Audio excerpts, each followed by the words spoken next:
മരിക്കണതിന് വേണ്ടി ഒരുങ്ങുക എന്ന് പറഞ്ഞാൽ മരണത്തിന് 4 ആയത്ത് ഓർക്കുക എന്നല്ല. നമ്മുടെ ജീവിതം ആലോചിക്കുക. എനിക്ക് എവിടെയാ നരകം കിട്ടാൻ സാധ്യത? ബന്ധം മുറിച്ച് മരിച്ചോ ഞാൻ നരകാണ്.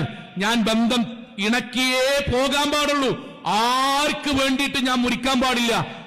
ബന്ധം ഇണക്കിയേ മരിക്കാൻ പാടുള്ളൂ. പ്രവാചകൻ സല്ലല്ലാഹു അലൈഹി വസല്ലമയുടെ സദസ്സില് പ്രവാചകൻ ഈ കാര്യം പറഞ്ഞപ്പോഴേ അബൂ ഹുറൈറ റളിയല്ലാഹു അൻഹു സദസ്സിൽ നിന്ന് ഓടിപ്പോയി, ക്ലാസ്സിന്റെ ഇടയ്ക്ക് പോയി തിരിച്ചു വന്നിട്ട് നബിയോട്, നബിയെ ഞാൻ എന്റെ അമ്മാനോട് തെറ്റ് നിൽക്കേനി, പക്ഷെ ഞങ്ങൾ പരിശുദ്ധ ഖുർആന്റെ ആയത്തോതിയില്ലേ, അല്ലദീന യൻഖുദൂന അഹദല്ലാഹി മിൻ ബഅദി മീസാഖി വയഖതഊന മാ അമറല്ലാഹു ബിഹി അയ്യൂസല വയുഫ്സിദൂന ഫിൽ അർദ് ഉലൈക ഹുമുൽ ലഅന വലഹും അസ്ഉദ്ദാർ.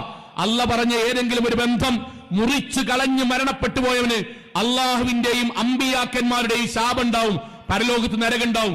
എന്തിനാ നബിയെ ഞാൻ പിന്നെ നിസ്കരിക്കണ്, നോമ്പ് വെക്കണ്? ഞാൻ അമ്മോനോട് പോയി സലാം പറഞ്ഞു പോകുന്നു. ഇതാണ് മരണത്തിന് വേണ്ടി ഒരുങ്ങുക എന്ന് പറഞ്ഞാൽ.